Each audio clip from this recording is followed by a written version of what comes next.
GearNetwork.com. The following is a presentation of the Gear Radio Network. Hey, this is April Hunter, and you are listening to the All Bets Are Off podcast with Robbie Vegas.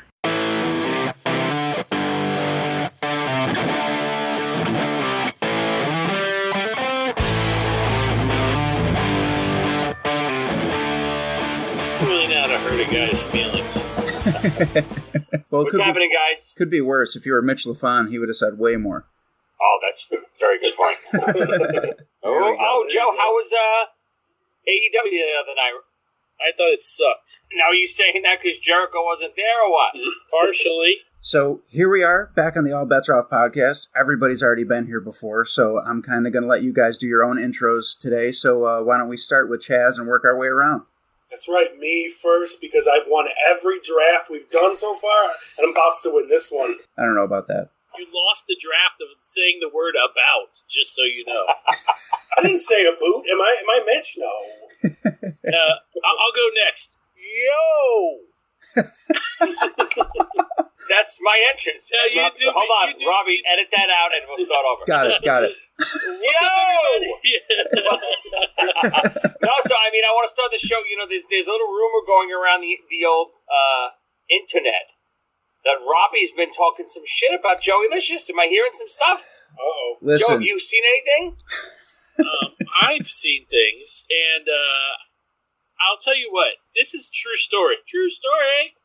There are a number of people that talk shit about Joey Licious, and I can also tell you that I was on the Kiss cruise, sitting, eating lunch. No, I was in my room with a buddy of mine, and he was like, that Joey guy on your show, man, I'm here to let you know, man. He's full of shit. And I said, what are you talking about? He goes, I love independent wrestling. I love everything about independent wrestling. He goes, I've never heard of him. I've never seen him. I was like, dude, you're totally a mark right now. And he goes, what do you mean? Oh my God, are you being serious with me right now? He's like, yeah, I've looked on the internet. There's nothing about him wrestling anybody. I've done this, I've done that. I was like, okay. Well, you tell him I'll write him into my next script and he'll see himself and maybe he'll think better of me.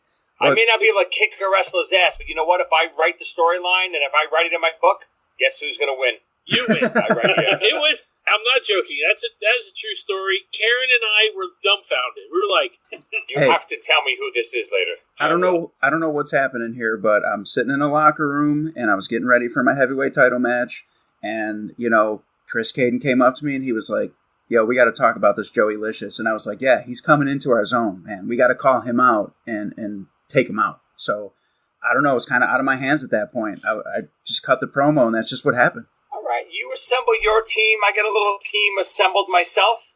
I'll bring some of my boys from my show. I'll get I don't know if they can wrestle anymore, but I'll get Mick Foley. I'll get Jake the Snake on my team. Who you got? Oh, man.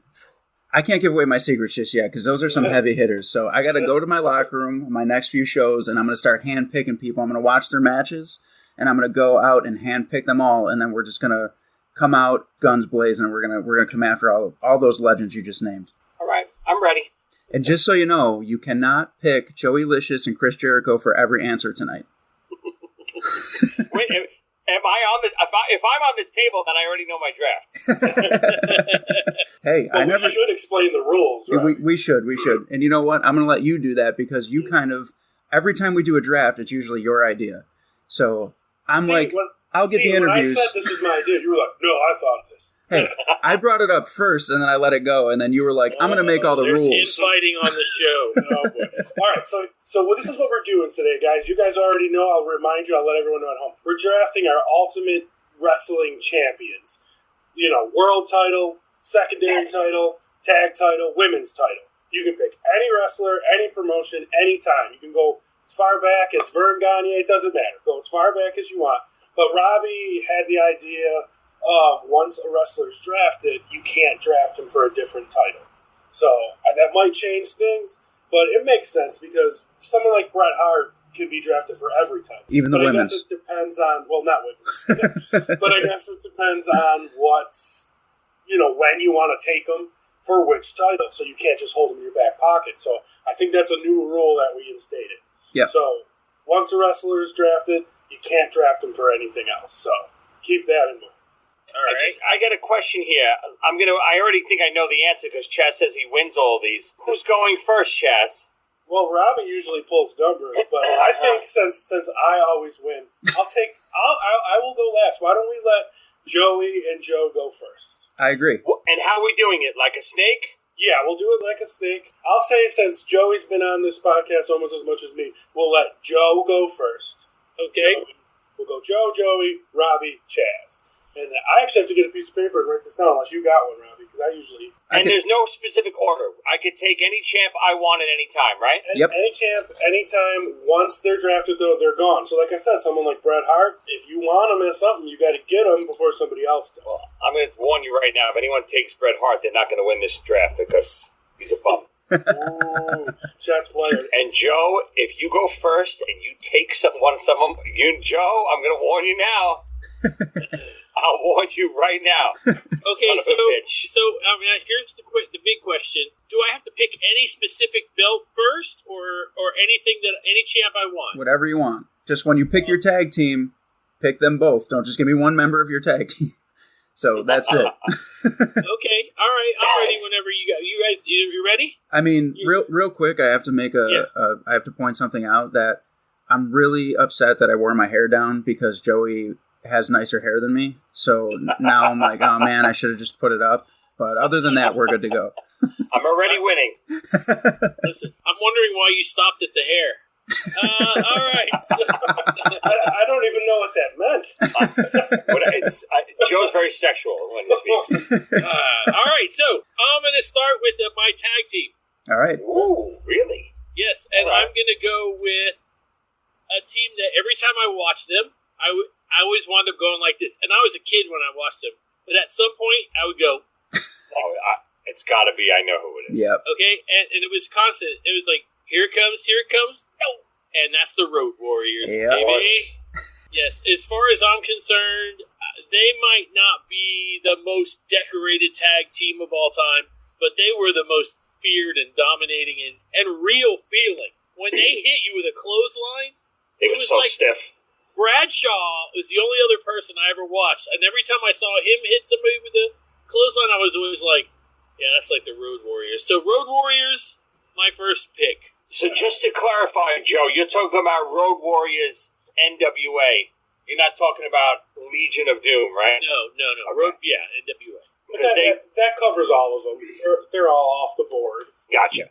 But, I'm trying to figure out where Joe's head's at. I mean, Legion of Doom was definitely a watered-down version of NWA Road Warriors. Yeah, I agree with that. That's a great pick. Solid. I had a feeling that would be one of the first tag teams to go, but seeing that be the first overall pick, that is what I did not expect, so that was pretty cool. Definitely deserve it. I mean, they're definitely top 3 tag team of all time. No one would argue that, I don't think. Yeah. And Violent. yeah, and to your point, Joe, you said that they might not be the most decorated, but they also might be. They're up that's there. possible too. They've Yeah. won everywhere, yeah. Yeah. All right, I think that leaves us with Joey. Whatever you want to pick first. All right, I mean, I got to get someone off the board right away. I got to go heavyweight champion. I got to go, who's going to carry my company? Who can carry my company? Not just to be the champ, but to me, drawing power, money-making ability, crossover potential, all of that. And obviously there's a lot of amazing heavyweight champions throughout wrestling history. We know that. And I'll argue this point forever. Yes, in-ring stuff matters, but all the other intangibles, I hate to say it, and Robbie, I know you're a wrestler, they matter more. Mm-hmm. And I don't care what anyone says. You can do all the flips and high-flying things you want. If you're not drawing money for the company and you're not charismatic, you're nothing. Yep. And there's nobody more charismatic than the Hulkster himself, Hulk Hogan. All right. That's a solid heavyweight champion. You can't argue with. I mean, it's arguably package-wise the greatest. Yeah. Not arguably. He's the greatest. Okay, whatever. But that's some people would argue that Hogan he's the guy. I mean, all he had to say was, Mean Gene, and you were like this. What you gonna say? And the only argument the only argument over the years anyone ever had was, and this is obviously, pre-late 90s, well, Hogan he worked heel early in his career, but he's too much of a baby face, too much of that white meat baby face. He carried a company as the baby face, and he carried a different company, as the heel. Yeah. I mean, how can you even dispute it? It's crazy. Well, you're right. That's why it's a good pick, because everyone knows Hogan, all the WrestleManias, all that, but so at wrestling's two biggest points in pop culture, 80s and mid 90s, he was the top guy in one company for the 80s and the top guy in the other company for the 90s, and that just showed that he was the draw. Yeah. Anywhere he went was the draw. And if it wasn't for him switching over to the NWO, I don't think we would have had those wars, those Monday Night Wars. It was because of him. Yes, Austin and Rock and other stuff on the other side, but because of him doing that is what made it for all of us. Yeah, I'll go so far, and I know obviously people can say Austin was bigger at that time period, or even Rock became bigger eventually at a time period. I'll go so far as to say, without Hulk turning with the NWO, he doesn't force McMahon to make Stone Cold and The Rock. So they don't even exist. They wind up being buried. Rock's in Nation of Domination, Stone Cold, Stunning Steve, whatever he's going to be, or what was he in early WWE? The Ringmaster. Ringmaster, yeah. Taskmaster, right? The Ringmaster. That's what Vince was doing. The realism of the NWO causes Vince to change and go towards, Austin 316 and all that stuff. So I think even Hogan made the other company inadvertently. Yeah, I totally agree, and I think that even goes to show when WCW folded and Hogan comes back to WWE, what's the main event of WrestleMania 18? Hogan and Rock, and that wasn't the title match. It was Triple H and Chris Jericho. Shout out to friend of the show, Chris Jericho. But, I mean, honestly, that wouldn't have worked if it was, anybody else in there with The Rock. So you got to give it to the guy, whether you enjoy his work ethic or think that he didn't do enough or, whatever the arguments are, he made wrestling. We wouldn't even have WrestleMania if it wasn't for Hogan, so he had to be drafted. Definitely first round pick. Definitely worthy of the first overall pick if he would have went there as well. So, good 2 picks so far, guys. Yeah. We're going on to the host now. The host with the most, Robbie. What you got? Well, I don't think it's a secret where I'm going right now. Yeah, we all know. Which title? My heavyweight champion, right off the bat, is going to be Shawn Michaels. I believe that Shawn Michaels is literally the greatest in-ring performer of all time.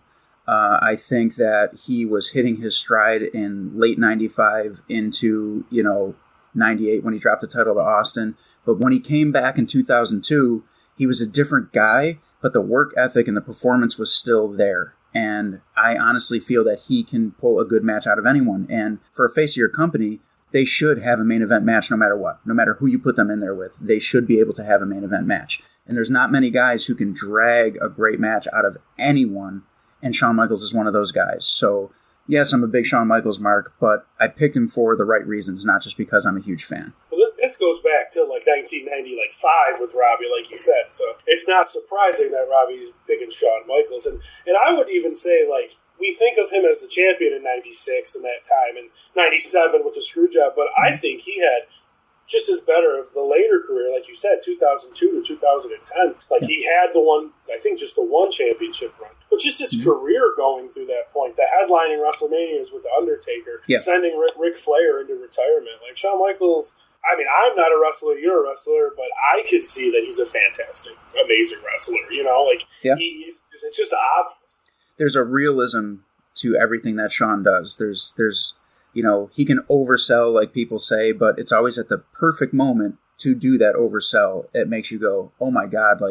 Back to Joey's pick, Shawn Michaels versus Hogan at SummerSlam, I can't remember the year. That's a great match, but did Shawn Michaels oversell his ass off? Yeah, he did. But when you watch the match back, you're like, it's still fun, yeah. Well, yeah, it was so much fun. And I mean, I get it. There was heat there for real. So when Hogan hit the big boot, did Shawn have to take a bump, get up, run around the ring, and then fall down again for the leg drop? No. But when you watch it back as a fan, you're like, man, Hogan really booted Shawn so bad he didn't know where he was. It worked, I mean, listen, I look at that match almost comedy-wise, but it still doesn't mean it's not great. Right. You know, we all know, you know, everything's predetermined and stuff like that. It's a matter of what's the story being told in the ring. And I think, yes, it is, Joe. It's predetermined. Still real to me. But, you know, the story being told in that ring, whether you want to look at it from behind the scenes of Shawn being upset that he had to drop to Hogan and he oversold to make it a comedy match. Right. Not many people could do that. I agree. I totally agree. I think, for me, one of the greatest matches I ever watched story-wise that had a beginning, a middle, and an end that was so emotional was the Ric Flair match. Mm-hmm. I mean, only thing that ever bothers me about it is I kind of feel like even the cameraman knew he was going to say, I'm sorry, I love you. Like, because they went right on him at the end. Yeah. And that's fine because that's all part of it. But he definitely meant it. And if they didn't know he was going to do that, then I think that's even greater. Yeah. Well, here's what I could say to that. I was actually in attendance at that WrestleMania. And that is like one of, maybe still to this day, I've been to 3 WrestleManias, but that's like the biggest match that sticks out to me. Like, just remembrance-wise. But I think there was a little editing done, like, on the network, because I distinctly remember being in there, and I saw him say, I'm sorry, I love you. Like, he said it twice. And when you see it on the network, he only says it once. Interesting. Oh, I'm sure. I mean, that trickery goes on. At the end of the day, they're still making a good TV show, guys. TV show, yeah. Right. Yeah, but, like, just being in the crowd for that, and, like, I didn't even recognize it as much because that was, 2008? And that's kind of when I was out of wrestling. And obviously I know Shawn Michaels and Ric Flair. So, like, I was a little bit out of wrestling at that point. Granted, I went to WrestleMania because I wanted to go to Orlando. Why the hell not? When I was 22 years old. But, like, just being in there and then, like, understanding it and seeing the emotion in the ring, the emotion of Ric's family in the front row, it got me to the point at the end with the sweet chin music. I had tears in my eyes, and this was like really delivered. And this was somebody who was like, I don't want to say on the outside of wrestling, but I had 1.5 feet out the door at that point, and it really like came through. When I think of Shawn, though, I tend to think of the 90s Shawn, because the birth of DX and his feuds with British Bulldog and Bret Hart and Diesel and Razor, those are my favorites. But when I go back and watch the stuff he was doing in the early 2000s, you're right, they're just as good with Triple H, again, Chris Jericho, the Spirit Squad even. Like, Shawn made that so entertaining, and those guys were so annoying, not even as, like, being a fan where you're like, oh, these guys are supposed to be annoying. Like, no, it got to the point where you were like, what the fuck? But Shawn brought it back and made it good. Yeah, it was definitely a good pick, and it's definitely the least surprising pick, if y'all know Rowdy. So I guess I'm on here at the turn for 2, so I'm going to be the first one to take the Intercontinental title. Okay. And that's easily the greatest Intercontinental champion of all time. Personal friend of Mr. Joey over there. We're going with friend of the show, Chris Jericho. Wow. Interesting. How could you not go with him? I mean, the title needs to be represented. Yeah. Why not go with the greatest one of all time? I think he might have, or Miz has now, the most reigns ever. I don't know. I think it might still be Jericho. Yeah, so he's definitely deserving of it. I mean, he's deserving of the heavyweight, too. But for my list, that's where I decided to pick him. It's no surprise the man has carried AEW. The man had carried WWE. The man was carrying New Japan for a while. So it's like, and this is when he's in his late 40s for some of these, and 50s now. So it's no secret that we're fans of Chris Jericho and his music, and, and I know we're talking up Joey's friend here, so it's kind of a weird situation, but we've always been a fan of him, and I've always been a fan. Jericho was the only reason I remember, like, I was so brand loyal for WWF and against WCW. I really was.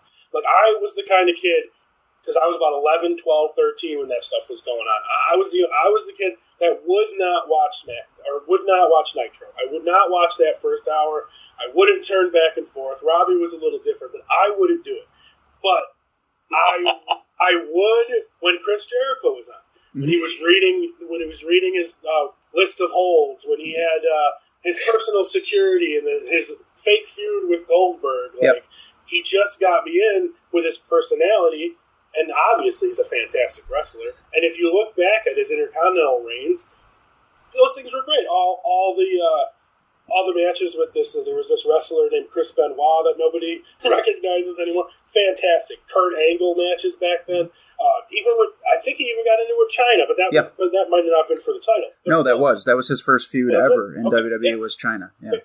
Fantastic. And I don't want to pigeonhole him as like a secondary title guy because he's definitely worthy of the heavyweight title. I just have somebody else in mind for the heavyweight title, and I wanted to steal him to get him on my team before you guys. But well, I mean, it was a smart move because he was on my list for the IC title. Yeah. So, I mean, I would have taken him had you not. And also, I have a funny story. I met Chris Jericho for the first time when I was like 17, I think, and I actually jumped halfway through his car window to get his autograph. And I still have that autograph. And it's on a WWF or E, whatever it was at the time, magazine. And he was like so chill about it. Like, he just looked at me and was like, "What's up?" And I was like, "Can you sign this?" And he was like, "Sure." And he signed it and he was like, "You going to the show tonight?" And I was like, "Absolutely." And he was like, "Cool, I'll see you there." And I was sitting ringside and he came up to me ringside, took my camera out of my hand, took a picture of himself and gave it back to me and was like, "I remember you from earlier," and walked off. That's pretty cool. He probably liked whatever Whitesnake shirt or whatever you were wearing. It's probably true. Yeah, probably. Nobody has invented themselves more successfully than Chris Jericho. I mean, when he did the whole list thing, it's like, that was where did that come from? Oh, yeah. It's like so lucky that he came up with that because I went to WrestleMania in Orlando. Unfortunately, he was the first match of that show, and I think that from what I remember reading or hearing is once he was the first match for that, him and KO, I think it was when he knew he was leaving. Yeah. Oh, because they had built that up, but they had a huge 30-foot blow up list for the state. I mean the list became a star. Yeah. And again, the great thing with him too, I don't think it's lucky at all. What he always is trying new things. He always says the last thing he wants to do is just be remembered for one thing. Like he would never go back and do one of these gimmicks again because then you become stuck in that gimmick and you're finished. Mm-hmm. You throw shit at the wall and you see what happens. The thing with the bubbly. That was completely ad-libbed. He was just doing that interview segment while he was walking away with the title. Yeah. And I forget what movie it's from. It's like a quote from a movie, I think, that he pulled it from. Oh, I didn't even know that. He just did it. Yeah, he just did it, and it's stuck. He's constantly reinventing himself because he experiments with different things.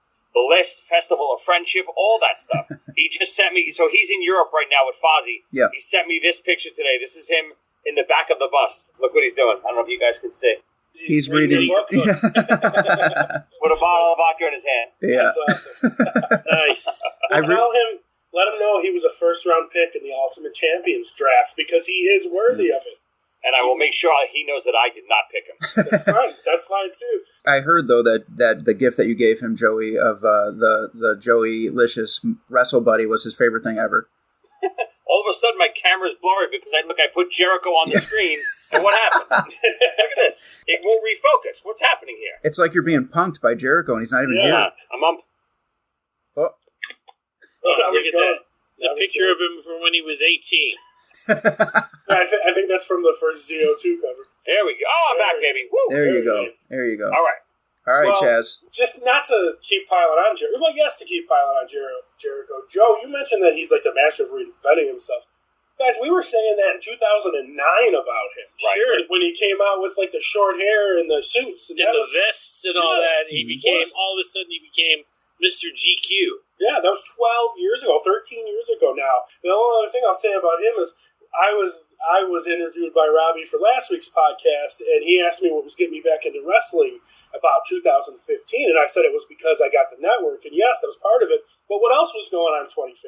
The List. Right. 2015, 2016. Literally, I remember like loving that so much, and I remember like watching the clips on YouTube, and they did it. They were in Buffalo.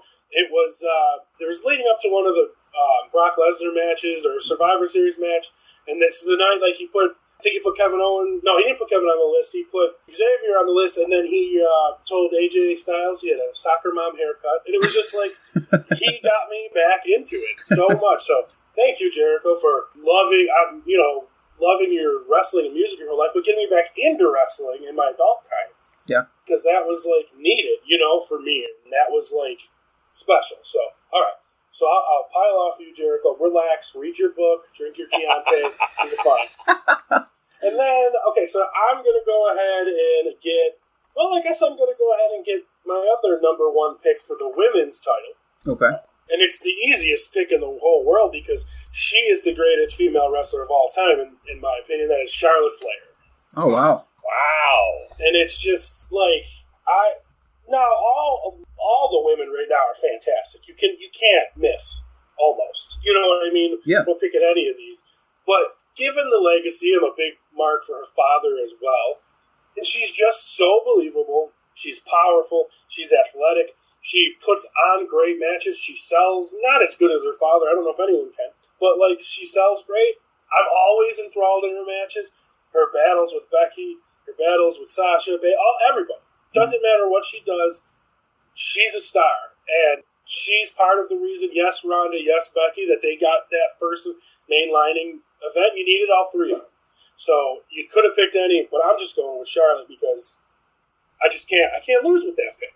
She's not even in my top 10 favorite women wrestlers of all time. I'm going to tell you the same thing, Joe. Same with me. She does, obviously I know what you're saying. She's very believable in the ring. She's powerful.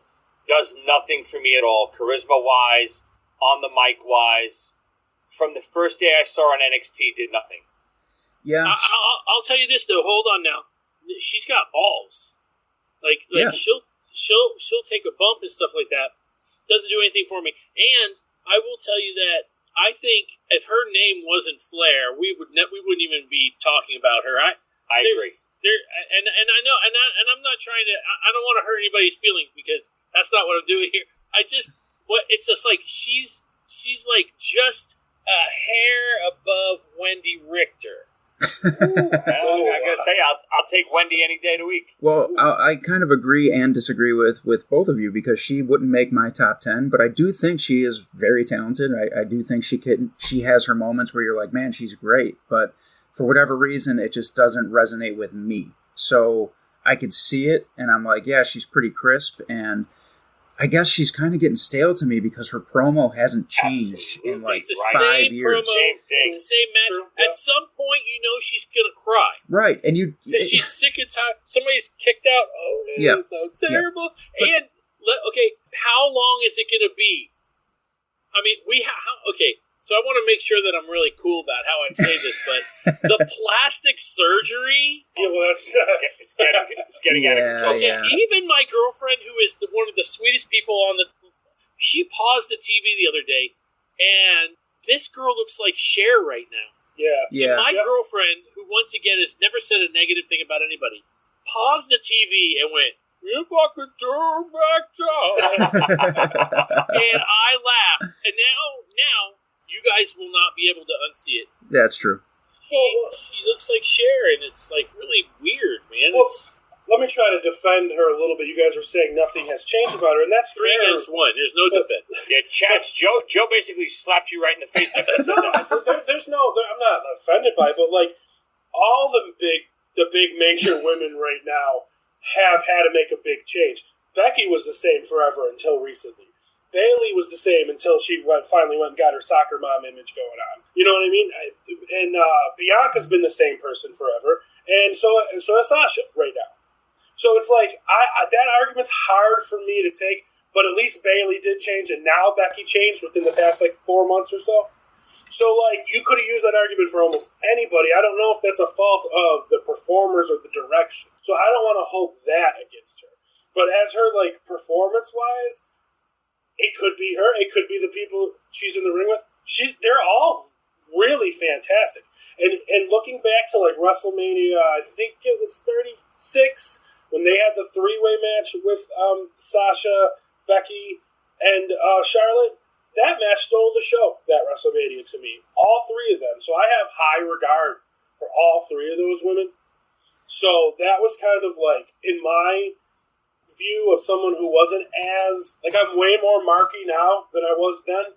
So for me, at that point, watching that three-way match at WrestleMania, that blew my mind for women's wrestling in the future to come, and it's fantastic.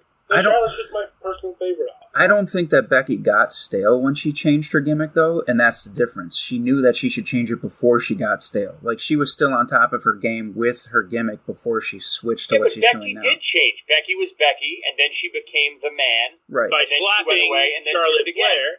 Right. Yeah, she's been kind of changing the whole way through, right. I think. She doesn't ride the train long enough for it to get boring, though, you know what I mean? Like, yeah, true. Like much like we were saying with Jericho, like, he knows when it's time and he switches. Becky did the same thing, where Charlotte's still going to cut the same promo, but she's going to put, like, insert today's opponent here.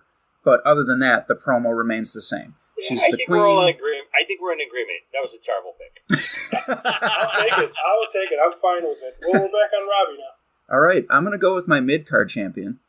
Call it IC, US, whatever. But I'm going with Kerry Von Erich. That's a good one. Yeah, he is... I think for, you know, all the hype that, like, you hear about him when you hear certain people talk about him, he's also incredibly underrated as a performer. I think Kerry Von Erich is one of the greatest wrestlers of all time. And I'm saying you can take that to Texas Tornado. You can be Kerry Von Erich in WCCW. It doesn't matter where he was. I think he was a top contender. Some of my favorite matches of his were against Mr. Perfect, who was, you know, another great mid-card champion. But just for me, Kerry Von Erich just takes that slight edge over Mr. Perfect, but man, I mean, I love the guy. Crazy question: was he ever WWF Intercontinental Champion? Yes. Yep. He was. Okay. Because I don't think he was ever US champ, right? No. Now I guess technically, is that even a criteria we're going by? Did he have to actually be a mid-card champion? Yeah, because then it kind of defeats the purpose of the draft, right? Gotcha. Like. Yeah, but he won it at one of the Royal Rumbles, 90 or 91. Yeah, I don't remember him. Was he Intercontinental for long? No. No, it wasn't okay. long. No. But he was a crazy amount of title holder in WCCW. So it's like, of course. He was even NWA heavyweight. NWA, of course. And I don't know, like, I just don't think that he obviously had a bad rap there towards the end, but he was just so solid. To me, he's like another Shawn Michaels. Like, I don't know if I've ever seen a match where I was like, wow, that wasn't a very good Kerry Von Erich match. No, I've always been like, wow, this guy's always on point. And I don't know, I just think that he was too underrated. And he still, like, you don't hear about him enough anymore. I think if he would have came over to WWF 3 years earlier, he would have been the Ultimate Warrior. Yeah. Vince would have put him in that position. Similar look, similar build, but a much better performer, wrestler-wise. Yeah. So, like, what could have been, right, if he didn't stick with WCCW for so long? If I remember correctly, there was a Survivor Series where it was Kerry Von Erich, Ultimate Warrior, and the Road Warriors was one team. And weren't they calling him the Modern Day Warrior or something Modern Day Warrior, yeah. They were all the whole team was Warriors. That might, still to this day, maybe the best Survivor Series team.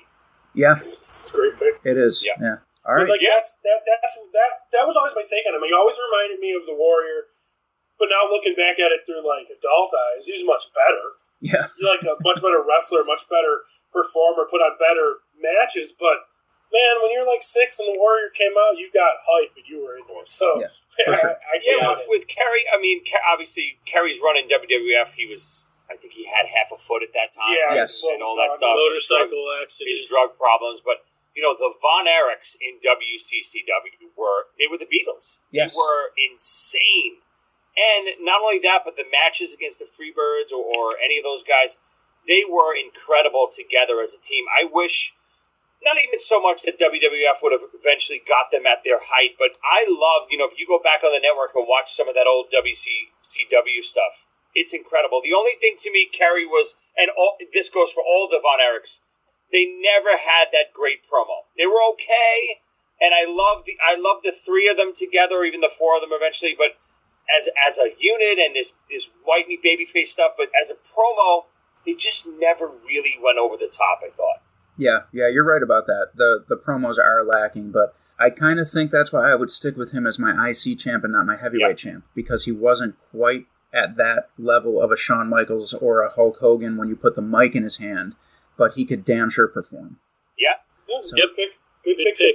Surprising. I think it's definitely an underrated pick. It's someone that I didn't even think of, so good for you, Roddy. And we're moving on to Joey. Yeah, I was nervous when you said you were going with your mid-card champion because that's where I wanted to go next to.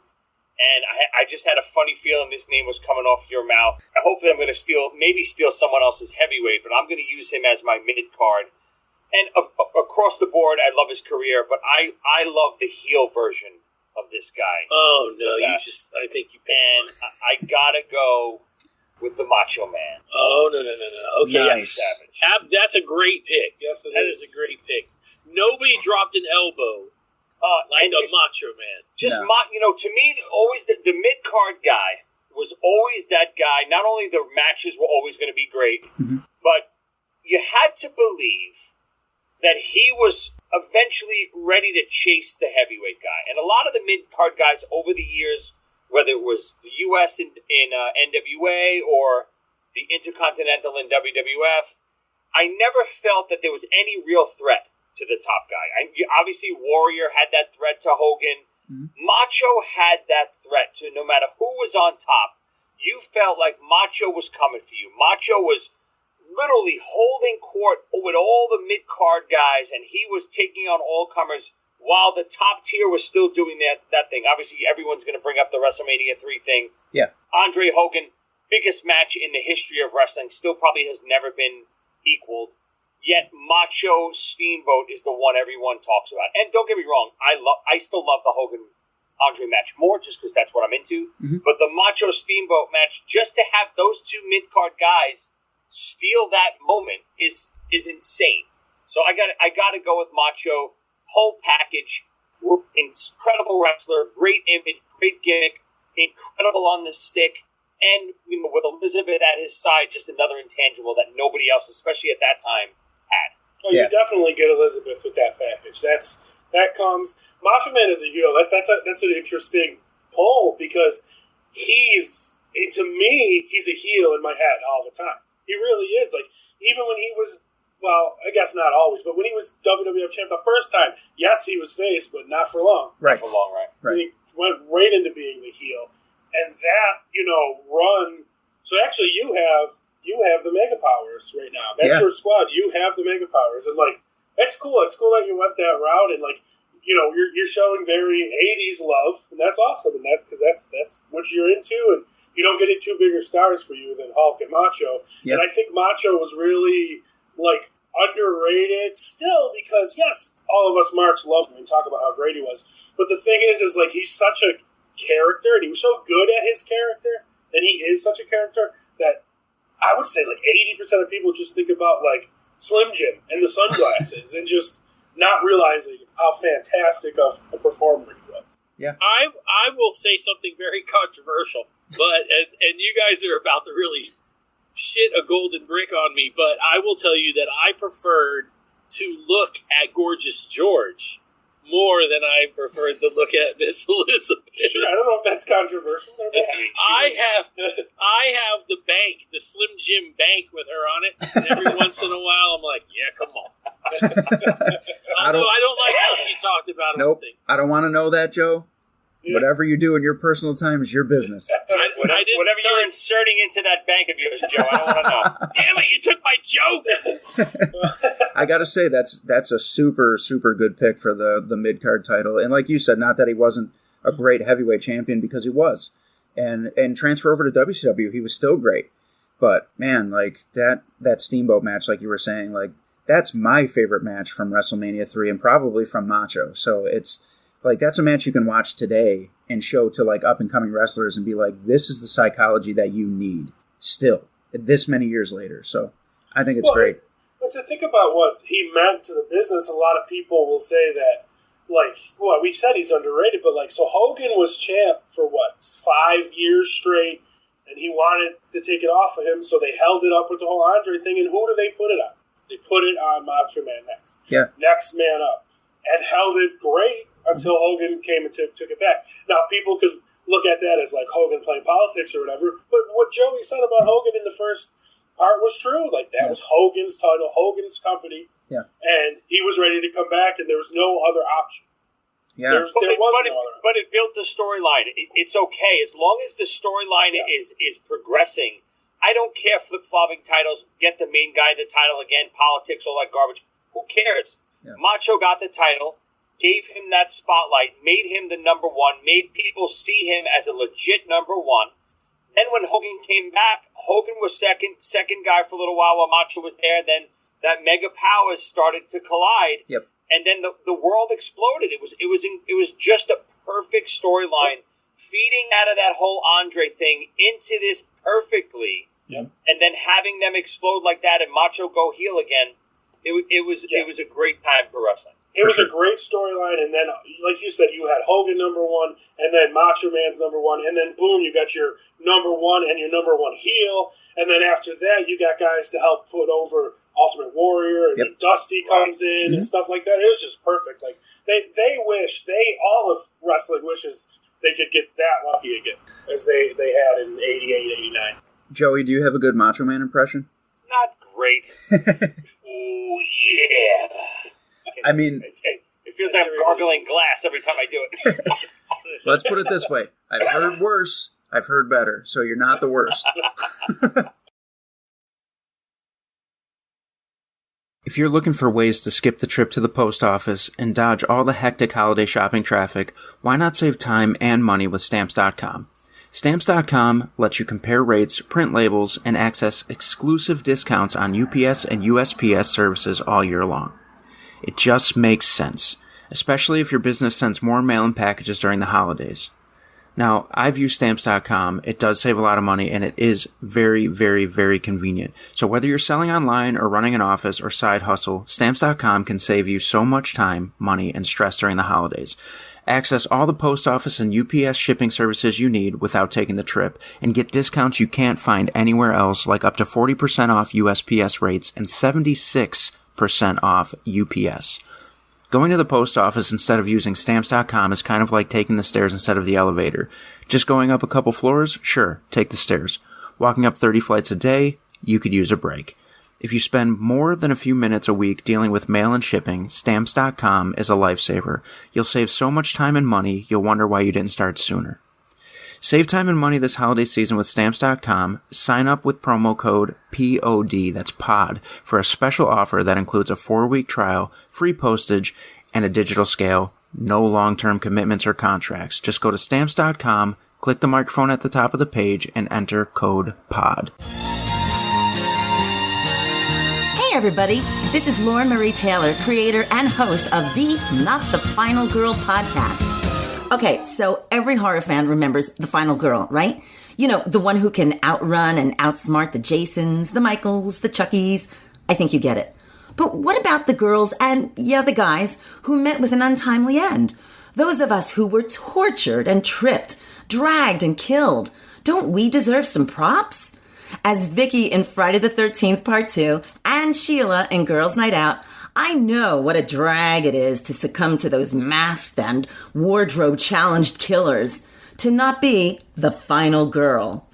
On my new podcast, I'll be chatting with other women of horror who share the same fate. Special guests include those final girls, as well as the writers and directors who created our characters, only to give us an early expiration date.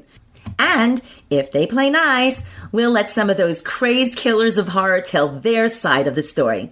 So join me, Lauren Marie Taylor, on the Not the Final Girl podcast. Be sure to hit that subscribe button so you get the alerts when the episodes drop. Thanks for listening. Keep your doors locked and stay out of the woods.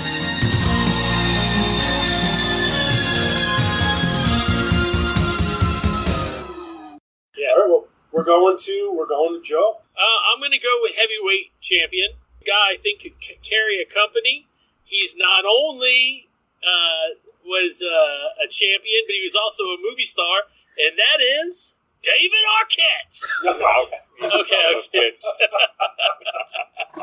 I'm just kidding. Okay, I'm just joking.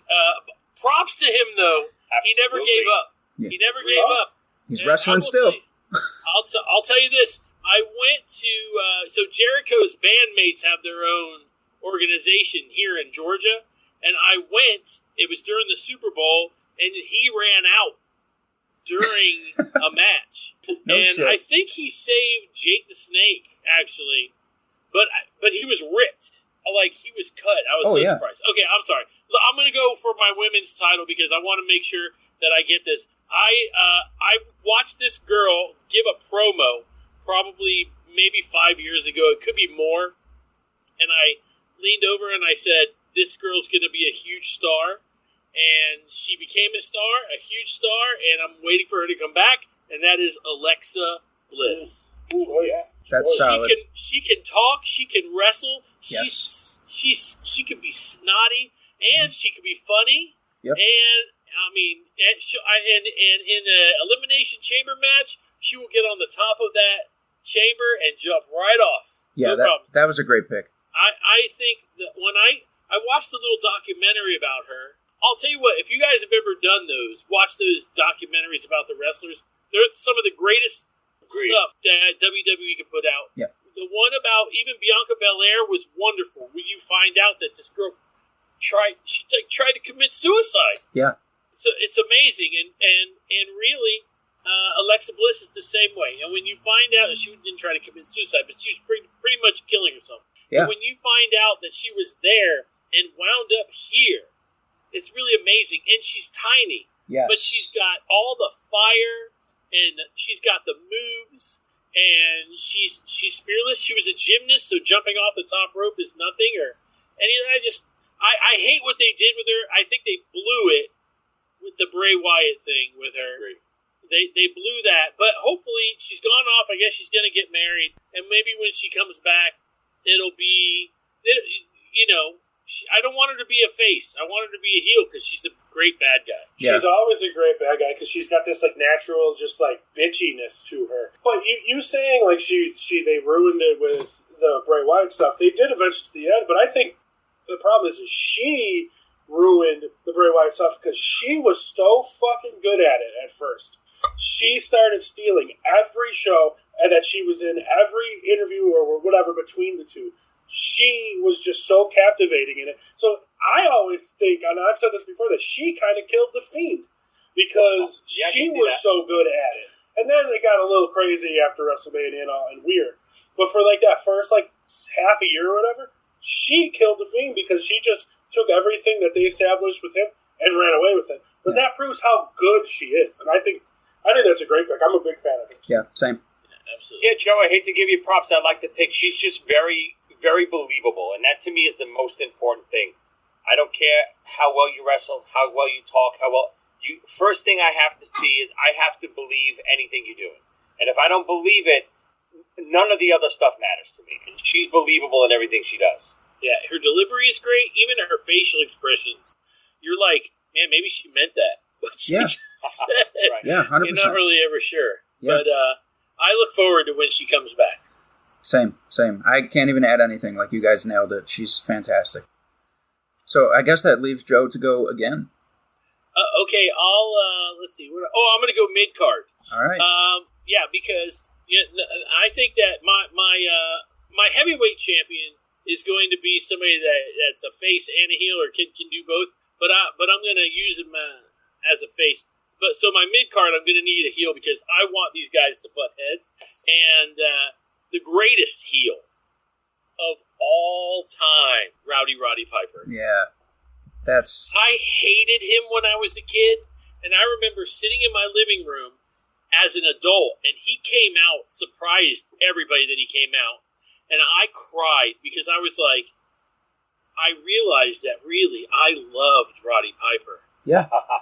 I loved Roddy Piper. He made wrestling so believable. He made you think he was really an ass, and I met him twice, and he was never mean. And Joey obviously hung out with him for a good amount of time, but he was wonderful to me. And not only that, he's just I really felt that he was way more soft-spoken, so that means that made the character even bigger to me because it was an act. I mean, just the greatest act of all time.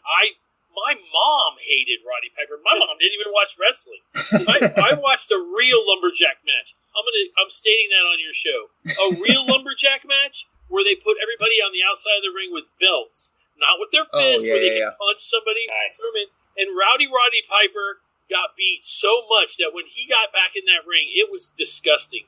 He even got hit in the head with a phone by Dick Murdoch. And sure. What organization? NWA? Mid-Atlantic? What is that? Yeah, I think it might have been NWA, but he was he held the Intercontinental in WWF, right? Yep. Yes. Off of SummerSlam? No, he won it at a Rumble. He won it at Rumble, Rumble yeah. 92.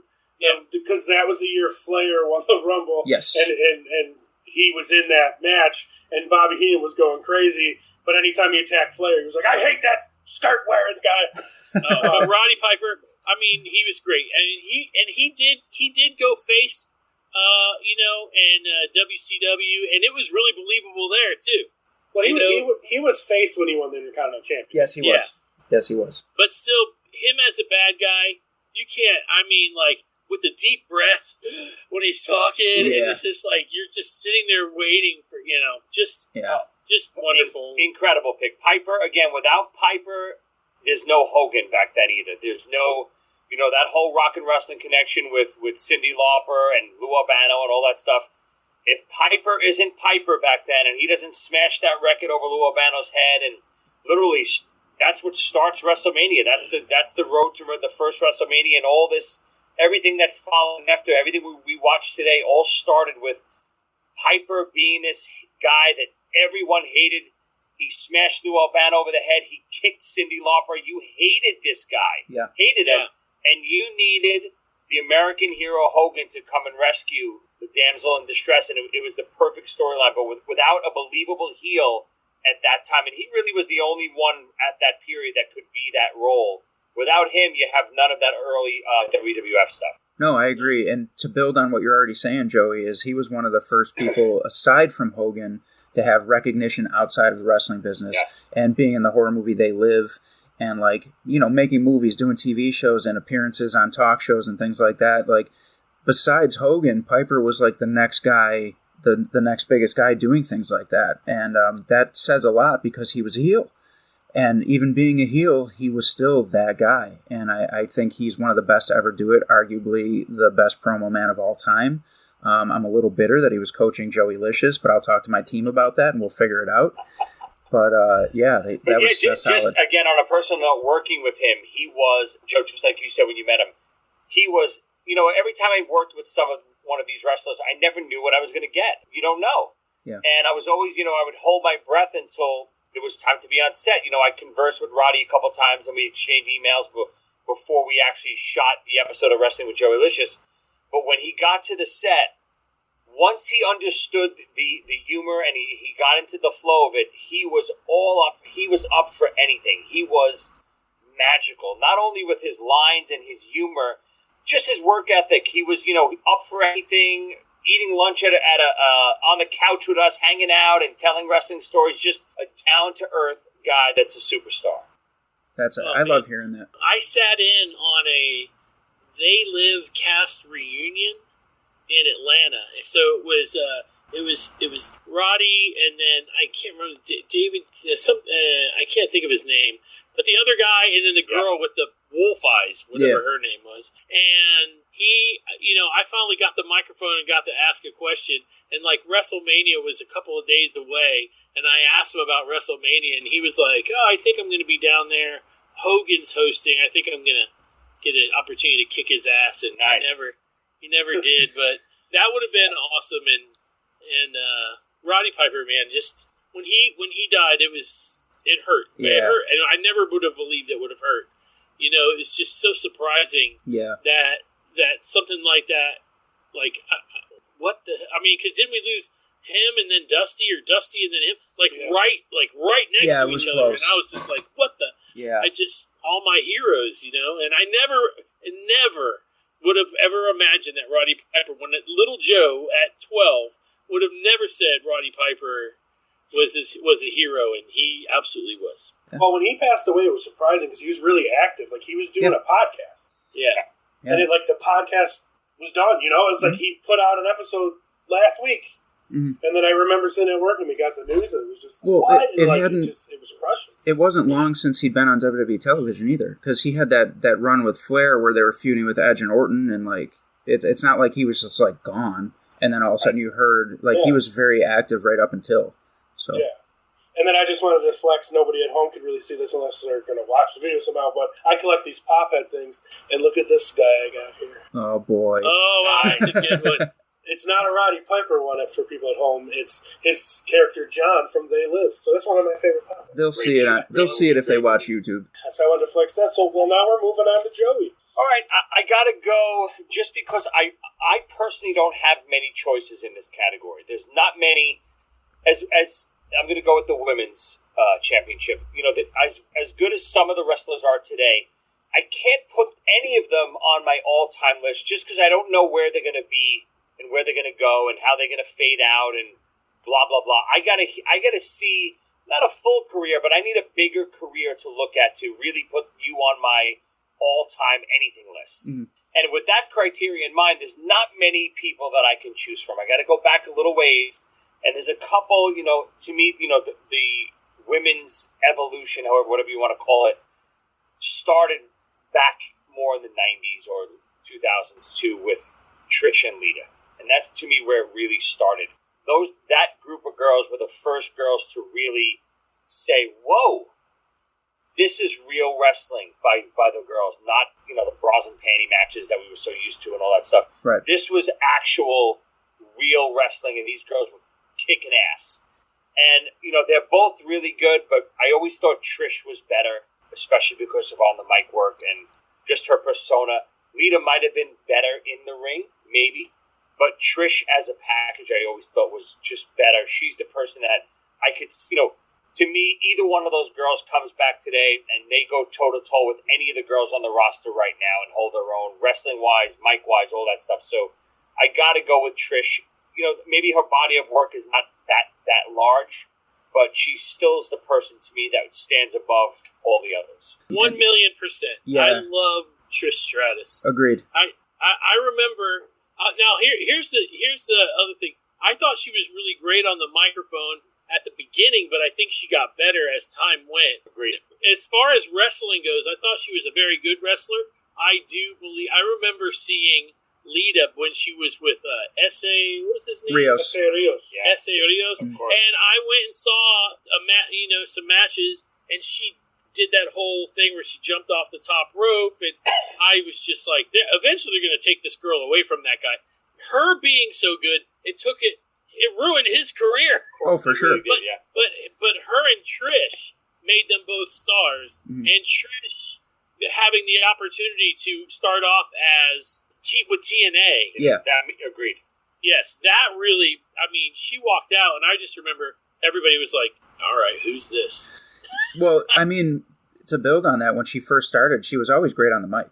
But at first, when she was having matches, you were like, this chick is trash. But you know what I mean? But then all of a sudden, over time, you were like, whoa, suddenly she's really good. And then she's really good. And she just, like, I don't know, like, it almost seemed like overnight. But, I mean, I was so young, like, maybe not. But, like, to me, it was like one day I was just like, wow, she's really great at wrestling all of a sudden. And she just took it from there. And that's a great pick. I want to say that I read that Fit Finlay was working with the women at that point and, teaching them how to make throwing a punch look legit. Yeah. And, my thing was, if you look at the women throwing punches today and the women throwing punches back then, it's much better today. Yeah. But, and theirs was more of much more of an elbow than anything. Yeah. But as far as like, I mean, Trish could be the face of the women's division. If she was 25 right now, she could give any of those girls a run for their money, I believe. Yeah, I think that's possible. Yeah, she came back 2 years ago, had a great match with Charlotte at SummerSlam.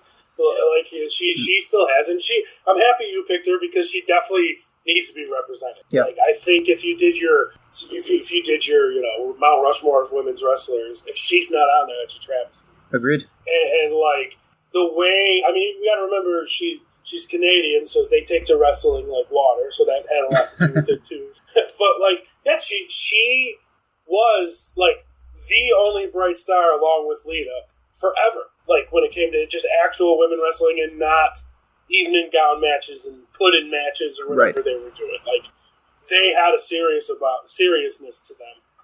And that's why she took off with people and she's still revered. And a lot of those other women from that era are forgotten. And maybe as per wrestling-wise they should be, but they were great characters growing up. Good poll, definitely. Yeah, I guess that brings it to me. Moving on to Robbie, you're still looking for a tag team and a lady. I'm going to go with my tag team first because I think my women's pick is safe. So I'm going to say, if you didn't know that I was going to pick this tag team, your ass better call somebody. Because I'm picking the New Age Outlaws. I'm so mad at you right now. Hate you. New Age Outlaws, I think, are right up there with tag teams today that people talk about, like the Usos and the Young Bucks and all that, except the Outlaws had a bigger personality. And Joey, you've pointed out many times that that's important. And the New Age Outlaws, when they came together, they were both kind of in limbo, and then boom, something clicks, and these guys are explosive, and they're fantastic, multiple-time tag team champions, both have huge personalities, both were great on the mic, both became members of D-Generation X, and had memorable feuds with Mick Foley and Terry Funk, and the Road Warriors, and, I mean, like, you put these guys in there with anybody, and Nation of Domination, and you were going to see a 5-star match. Even if the moves weren't 5-star, the entertainment was, and you can't beat that. Yeah, I think, if anything, they get overlooked over the years. Yep. I think they're a team that actually gets forgotten about, because back in that era, everyone immediately goes to Edge and Christian, they go to the Dudleys, they go to the Hardys, they immediately go to that stuff, and they think of DX, but they never think of them too as the New Age Outlaws. You know what I mean? I think they always get lumped in too much with DX and not enough merit on just being a great tag team. Yeah, I totally agree. And being, a teenager during the Attitude Era, one of the first shirts I bought was the Road Dogg. Like, he was just so, put a mic in his hands and I'm in it. Yeah, like, they're definitely overlooked, but that's weird coming from me in my head, they personify the tag team champions of that Attitude Era. Yeah. And they do for me. Like, it's them. And like, I don't know why. And that was my pick, obviously, by my reaction, you son of a bitch. Good job, Good job. Thank you. But like, it was kind of your classic, like, tag team of, like, the big guy that looks good and the other smaller guy that does all the talking. And it was just like, that's like the personification of it, but like, they were both really good at their jobs and what they did. And they tried to, and I think the reason that people like maybe overlook them is because they tried to give them little pushes on the outside and it never happened. Yeah. And maybe that's why, because there was never any single stardom that came out of it, but I love them. That was easily my pick. I think they're like the personification of late 90s, early 2000s wrestling. Over those guys that Joey mentioned. Right. Bobby, I think we're succeeding. There's no chance he can win now. No, not at all. He's got a terrible women's champion, and you just took his tag champion. So. That's it. It's game over. He might as well just log off. I agree. I'll tell you this. I saw him wrestle just last Wednesday. Talk about Billy? Yeah, Billy, yeah. And he's in better shape than both of his sons put together. He's wider than both of his sons put together. He still could do the famouser, like, nobody's business. Yeah. He walks out. He's got charisma in the ring. When Sting and they got face to face, great. Yeah, that was awesome. I was with him on the Jericho cruise. He's a monster. He is just enormous, gigantic, and like you said, Joe, it's the intangible. It's the charisma. He just walked around, whether it was on stage from the with wrestling, in the ring, walking around the cruise. Certain people, not just his size, certain people had the charisma, and it just oozes off of them. Yeah, I always want to. I always bring up this to my friends, but man, isn't it weird that he got put in the WWE Hall of Fame or the Wrestling Hall of Fame while in AEW? Yeah. Man, like, standing in that ring, even took a shot from Triple H, I think, and he didn't care because he knew he was going to the better promotion. Oh, wow. Shots fired. I disagree, but continue. He was going to get easy Tony Khan money. But what I think about Billy Gunn is if he was 5 years earlier, he would have been heavyweight champ. He would have been. Like, he probably would have been. He came out in 1991, say. I mean, post Warrior. That's Vince's kind of guy. The dude's, 6'8"? He's like Hogan size. We don't even realize that. Well, remember, too, when he was in the Smoking Guns, he wasn't as big. Yeah. Like, he wasn't as wide. Right. He was, like, slimmed down. You know, he did his cowboy thing, and he had they had the mustaches and everything. Yeah. That was not a good look for him, but they were a great tag team. But you know what? With guys like Billy and stuff, too, when I think of my tag teams, I don't want my tag teams to have, aspirations of being the champ and the heavyweight champs are breaking up. To me, the best tag teams, like the Road Warriors, are tag teams for life. Forever. They are. You don't even think of one of them without the other. Yeah, and for sure. Road Dogg and Billy are like that to me. I don't want Billy to 5 years early to become heavyweight champion because then it just takes away from the tag stuff. Right. Well, I agree. Every time they split up something that's good, it always aggravates me. They're doing it with the New Day. Yeah, right. The New Day's got the charisma. They can wrestle. Yeah. It's like what? It's like why would you ever do that unless it was contractually had to be done? Where it's Big E wants a title run or he's going to leave. All right, we'll figure that out. But I can't imagine that was ever the case. They all seem to be having such a good time together. Yeah. Why split them apart? Right. Why, you're always waiting for that heel turn, though. Yeah. Which is one of the reasons why it makes it kind of cool. Yeah, I think Big E would be such a good heel, but I don't think they'll ever do it. They move too much merch. Yeah. And it's about the money. Oh, yeah. I mean, back when he was with Dolph Ziggler, he was a good heel. He barely talked. Mm-hmm. Once they let him start talking. But I think that's what would make... I won't go on too much of a tangent. I think that's what would have made Big E such a big heel now. Like, if Big E wouldn't have got hurt, and if Big E, with his lovable, goofy-ass self, turned on Kofi after Kofi won the championship and just murdered him and became champion then, and just got rid of all the colorfulness and all of the goofiness, it was just... He would have been like their biggest heel. I think they dropped the ball on that one, but... Well, we won't digress too much about Big E. One other thing I want to say about the New Age Outlaws is about 5 years ago, I thought we had like a rebirth in the New Age Outlaws 2.0 when Enzo and Cass were around. Because I feel like those guys were kind of the same thing. The big blonde dude that didn't talk much and just said a catchphrase. The little scrappy guy that was always running his mouth and taking all the bumps. That's what I kind of liked when Enzo and Cass were around because it gave me that vibes of New Age Outlaws, and obviously they're one of my favorite tag teams. Yeah, I loved Enzo and Cass. Me too. I thought that they were really great, and it's heartbreaking now that we know that the allegations against Enzo were never true, or were proven to be not true. I guess that's what I read, and his whole career went downhill. Cass, I think, was either a drug addict or an alcoholic, but he's clean now. They'll be back. We'll see them back. You need to bring them back. They were look, all the I don't want to say all, but most of the best wrestlers have a mouthpiece they are the mouthpiece.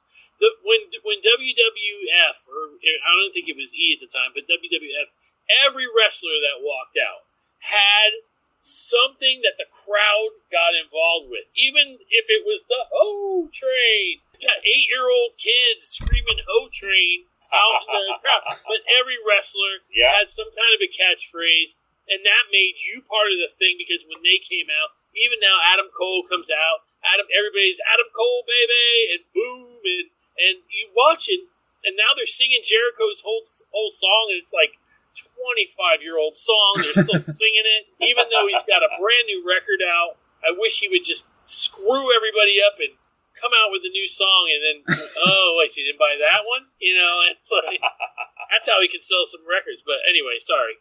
Yeah, so that was just my thing with Enzo and Cass. They reminded me of New Age Outlaws. I loved them, and they're not my pick, but I'm going to pick my tag team now, and it's going to be from that same era.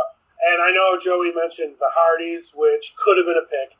The Dudleys, which could have been a pick. Edge and Christian, which could have been a pick. Nope. Can't get the New Age Outlaws. So Joey, you said your most important thing. I know what you're doing. For being is believable, right? So, what is more believable at that time than the tag team of the APA? Yeah. All right. No, it's a good one. So, they were funny and they were great on the mic, and the whole thing with the door, and you had to come through the door and knock. Oh, man, that shit was awesome. They were so funny. They were such badasses. Everybody knows. I think JBL Bradshaw goes a little bit under the radar about how big he was and how tough he was, and everybody knows Farouk's a badass and all that stuff too, and former world champion. So it's like those two. Well, they're both former world champions now, but those two to me were if the New Age Outlaw were number one, in my head, those guys were always number two. And those guys didn't need titles. And that was why they didn't have it for so long, I feel. Because you just put them out there. They made everybody laugh. You believed them. Those clotheslines, all those, punches, Yeah. Robbie, would you want to get in a ring with those guys?